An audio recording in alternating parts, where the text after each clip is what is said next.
Forget the belt. Nothing to do with the belt. Boxing couldn't be easier for me. Like, I've always had natural talent. The cliche of what he says is hard work beats talent is. I always say the people that say that is the people that don't have the talent. If you thoroughly believe I'm an influencer and I'm this and that, and then you lose to me, where does that put you? You can do all the talking you want to do. October 11th when I let my hands do the talking for me. If I can't beat Frankie Davey on October 11th, why am I in boxing if I can't become a world champion? And vice versa. I think I'll stop him. You think you stop him? Yeah, I think I'll stop him. If I want to sit there and trade with him, I beat him. If I want to box and move and box his head off, I'll do that. You've got both. You just said that you don't. You just said... Say I don't, I said if I don't. But you're doubting yourself.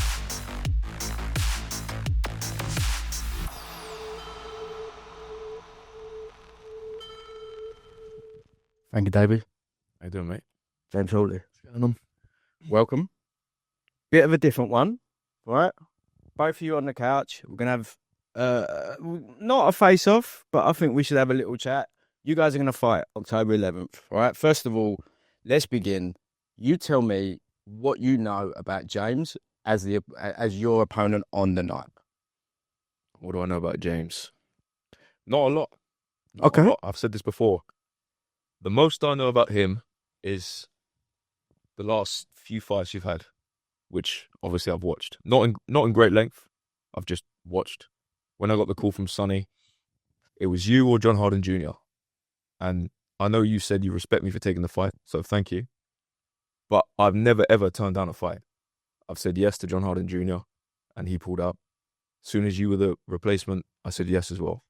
So to the extent of what I know about him, it's enough for the fight. But otherwise, not a lot. He might be a great man. Actually, I do know you like coffee. And I love a coffee as well. So there's a key actual interest of ours to start this. Yeah. I mean, obviously, I don't want you guys to become like besties. Maybe like after the 11th, you can be mates and stuff. James, same question. What do you know about Frankie? Yeah, like you said, vice versa. Obviously, I've looked at him on fighting the man on October 11th, but before this year, no, nothing. Okay. For me, boxing is I just fight who's put in front of me, and when I find out the name, that's what I'm dealing with, and then I'll have a little look and yeah, I think Frankie seems to think that I'm looking past him. I'm not looking past him at all. And the comment I made of me saying that I respect Frankie for taking this fight, there was no menace behind it. It was me being real. Mm-hmm. Like I say, Frankie could have gone on to Misfits, and he could have done very well because I don't think I could have. No? No.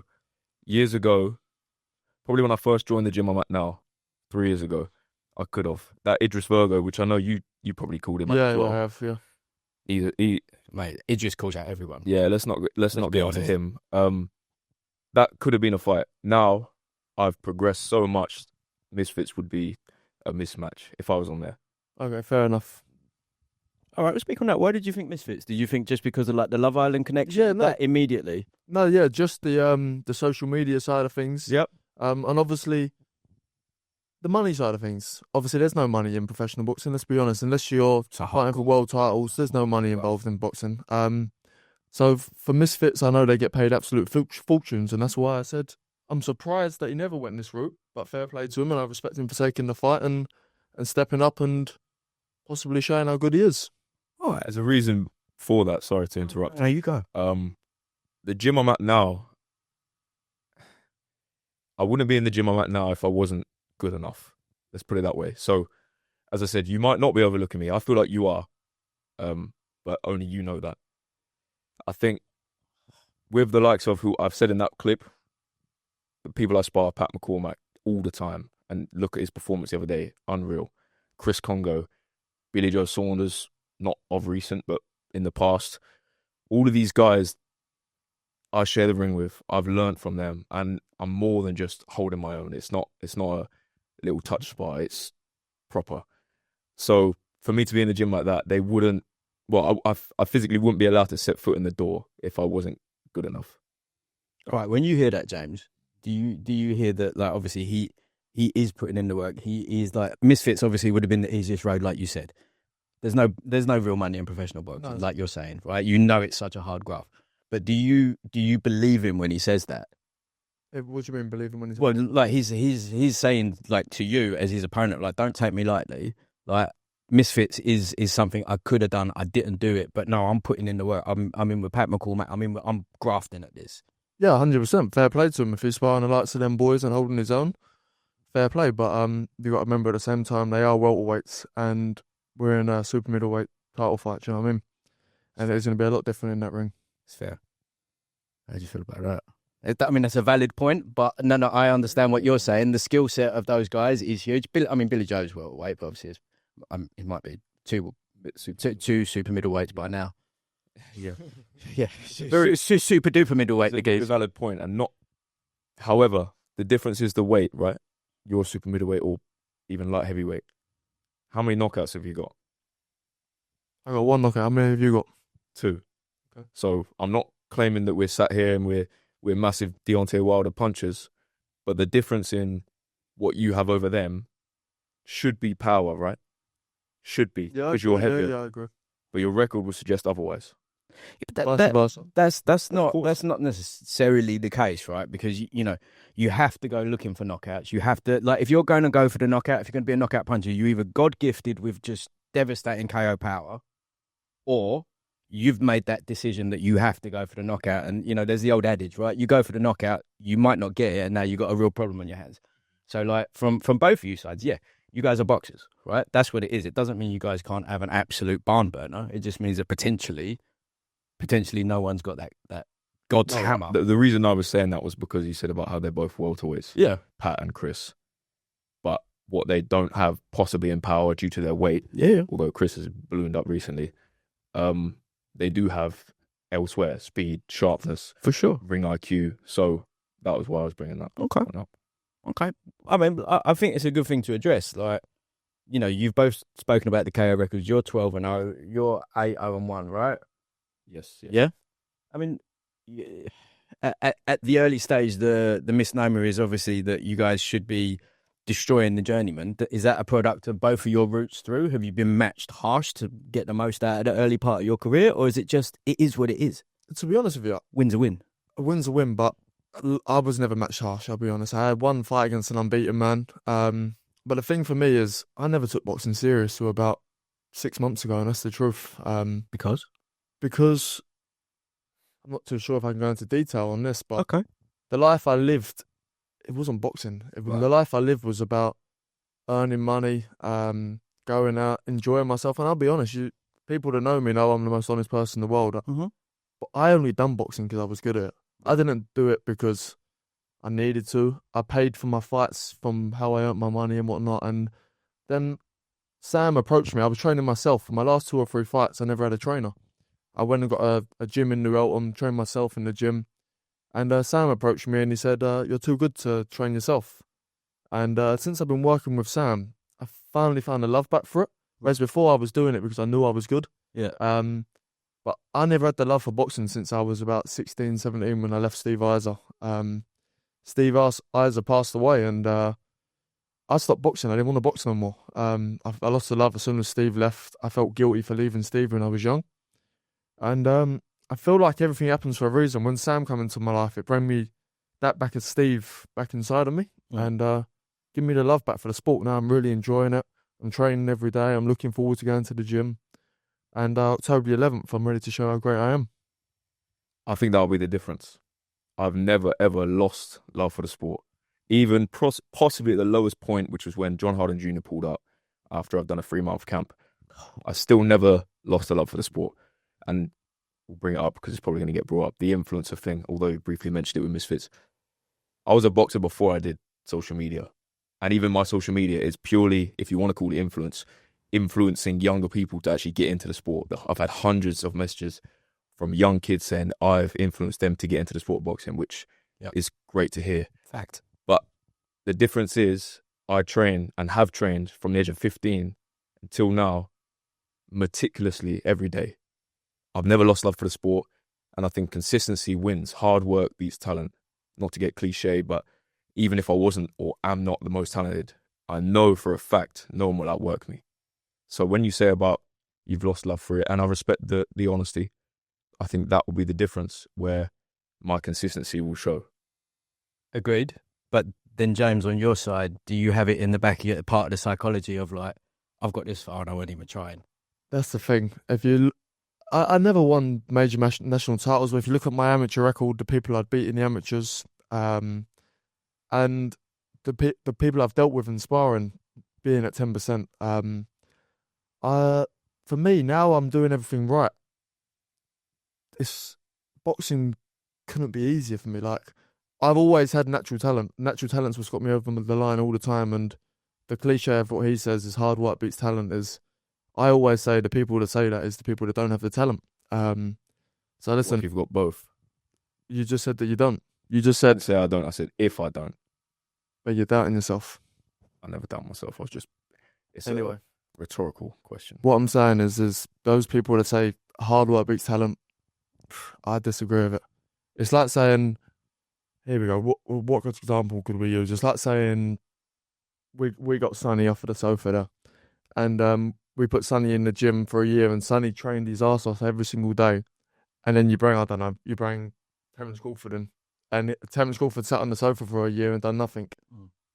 Sorry, Sonny, but I'm putting my money on Terence Crawford to beat him without even training. Do you know what I'm saying? Are you saying that the years before he even started boxing it's just set you up fundamentally? You know when you hear the rhetoric of like a Fabio Wardley, no matter what the geezer does, they always like if he's having a bad fight, he's a white collar fighter. Yeah. The second he knocks someone out, he's world class again. Yeah. Are you not directly saying that, but are you saying from your point, your confidence is based on the amount that you are plus natural talent plus now you are working for it as well? Yeah, I'll be honest with you. Now I'm putting the hard work in. Now I'm really starting to believe in myself and believe I can go on to do great things. Now I've been working with Sam, that is. Before, like I said, I just done it because I knew I was good. But now I'm ready to take on this title on October the 11th, win this, push on to bigger and better things, and get in the mix for some real big fights. All right, thank you. Let me ask you this. This Commonwealth strap that's on the table here, the one that is up for grabs, what does this mean to you? What does it do for you and your career? Forget the belt. It's nothing to do with the belt. For me, it's talk about proving people wrong. I'm not in the sport to do that. However, I'm under no illusion that because of the social media, because of things I've done online, I need to prove that I am worth my salt in this game. Mm-hmm. And I know that I am. All the people around me know that I am. My gym know that I am. But the boxing industry needs to know that I am. So for me, a win in this fight is really stamping my name in boxing of where I know it should be. So it's not necessarily about the belt. The belt's nice, cool, that's fine. The English style eliminator is also on the line. That's very nice. But it's more about putting that stamp of where I know I should be and cementing that to then go on. Okay. Bigger and better things. Okay. So this is a symbol of what you want to do next, right? And yeah, you could put it like that. Yeah? Yeah. Are you of the mindset that there is no end to your talent? You're no end You have to have that mindset. If you don't have that mindset in boxing, then, as I said, everyone that starts out in boxing should want to become a world champion. Yeah. And you might, even I've said I'd love to win a British title, but I feel like once you've won the British title, the sky truly is the limit. But the limit is the world title. Yeah. If you don't believe, even sat here, we're both fighting for the Commonwealth Silver title, that's a way off the world title. If you don't believe that you can win a world title, how are you going to win that? Yeah. James, same question, mate. What does that strap symbolise to you? Does that symbolise a change in basically your life? Exactly what Frankie said, to be honest with you. Frankie, as well as myself, we both believe that we can go on and be world champions. Otherwise, we wouldn't be in it. I had this conversation with my dad the other day. If I didn't genuinely believe I'd go on to be a world champion, like I said to you, there's no money in the sport. I would not waste my time boxing. Yep. I would sooner rather go and enjoy my life, go and do what I got to do to earn money, and live like a king. But for me, this title's the first of many. It will be my first title, so obviously it'll mean something. It will be special. Yeah, I'm just looking forward to getting in there, getting the business done, and moving on to bigger and better things. The classic question: how do you beat Frankie? Any way I want to beat him, to be honest with you. If I want to sit there and trade with him, I beat him. If I want to box and move and box his head off, I'll do that. Frankie, how'd you beat James? I think I'll stop him. You think you stop him? Yeah, I think I'll stop him. I'll tell you why. Anyone that's actually, and you'll know, you fought journeymen. Journeymen don't come to fight. They don't come to win. They don't I'm not saying we're going to sit and trade, although let's by all means we can do that. But anyone, as I said, it's a 50-50 fight on paper. In fact, on paper, I believe I'm the underdog. Many people I've asked have actually said they believe I win, whether they're just telling me that. I believe I'm the underdog in this fight. Do you think people think that because you have a bigger profile? What, that I'm the underdog? No, you got the underdog mentality. The people that say that have you favoured. No, they've seen what I can do. That's why. There've been people in my gym, coaches that have seen me spar at the Peacock. Yep. Other things, they know. Okay. But I personally believe I'm not a betting man, but I believe I'm probably the underdog. Okay. Sorry, what was the question again? Right. How do you? Yeah, so I've said I beat him. But when someone comes, if it's a 50-50 fight, there's more openings, there's more opportunities, there's more. It's gonna be a fight. It's not a journeyman fight where they come to tuck up and survive. It's a fight. It's gonna stop you. Listen, you can do all the talking you want to do. October 11th when I let my hands do the talking for me. Absolutely. Right. I think what we should do is have a little closing, right? Maybe we get a handshake, maybe we get a fist bump, maybe we get something. But James, run me through when you look at Frankie, you must have seen him fight, right? You must see it and you must go, you don't have to give direct things, obviously it's your strategy, but you look at him and you go, I've got your number here, here and here. Right? How many things of them do you see where you're just like, I've got you beaten? Without even, being glib or surface or anything, you just look at it and you say, I've got your number. Like, I don't want to be disrespectful whatsoever. No, it doesn't have to be disrespectful. And I honestly, I'm trying to be as nice as I can. As long as he doesn't think I am, I've tried to be as nice as I can the whole way through. I think you're being nasty. I don't think you're being nasty. I think everyone's actually being quite chill, to be honest. Considering you guys are going to throw hands. Yeah. There's been a few videos that people send me from your story. Yeah, but I think you're just in your head. You've gone for a run. You've got the runners high, and you're feeling right. Yeah, I want to get my hands on him. That's fine. Yeah, but you do that too, right? I don't do that, but I might think it. But I don't post it. Even though I am the influencer, but I don't post it. He's coming for your spot then, isn't he? Maybe. No, but do you know what it is? Your man's coming. I believe I'm faster, I'm stronger. I don't see anything in Frankie's game, no disrespect, I say, that can faze me. Like I say, I believe I can go on to be a world champion. And I don't find sorry to interrupt. I don't find that's disrespectful because you have to believe that. Yeah. Because why wouldn't you? Yeah, no, 100%. And when you get your answer, right? Sorry. No. I'm not even saying it like that. I'm saying when you get your answer, I would imagine it's going to echo each other. Yeah. This is the wonderful thing about this. That it's a 50-50. It is for it's for a title that opens up doors, right? But at the stage of your career where you're both at, this is a pivotal part, right? The loser here has got some real soul searching and some rebuilding to do if they choose to continue, right? Because it's this is it. Massively. And that brings me on to the video exchange that we had the other day, Which was good. As a fan, it was powerful. See, I don't follow you and I don't see your stories, but naturally people send me stuff and I'm sure it's vice versa. And I do believe if you want to refer to me as an influencer, I know it's we've established some form of respect here, but if you thoroughly believe I'm an influencer and I'm this and that, and then you lose to me, where does that put you? listen, I put all the pressure on myself for this fight. I do. When I fought Joshua Dwell when I was a young kid, everybody told me not to take the fight. He's a fully grown man, blah blah blah. I like to put the pressure on myself. For me, the pressure brings out the best of me. And like Frankie said, if it was possible for me to lose to Frankie, I wouldn't box again. That's the God's honest truth. I wouldn't waste my time. If I can't beat Frankie Davey on October 11th, why am I in boxing if I can't become a world champion? And vice versa. It's what being Frankie said. If he can't beat James Hawley, why is he in boxing? Do you know what I mean? If we're both in the sport to be world champions, this is a stepping stone. The winner's going to come out on top, and for me, the loser's got to call it a day. All or nothing, baby. All or nothing. 100%. Do you feel the same way? Because, look, let's be honest. DeGale and Groves took an L early on. DeGale went on, moved it on. It may just be a style match. It might just be that night you got one of the amateurs' number, right? I mean, I've, Are you packing it in if you lose? I don't want to say it like this because I don't want this fight to be billed as like some sort of retirement, Yeah. this and that, because that's not a good image for the fight. No, it's not a good image for the fight, but what it does, it shows We're them both young guys, 24, 25, 26. You don't want to be talking about retirement. However, I do thoroughly agree. Right.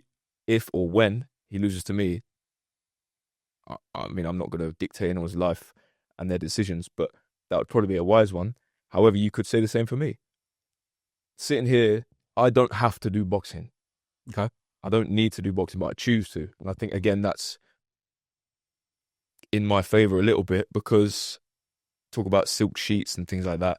Now, I'm not saying I'm any Marvin Hagler waking up in silk sheets. However, there, as you said earlier, there's way easier ways to make a living than boxing.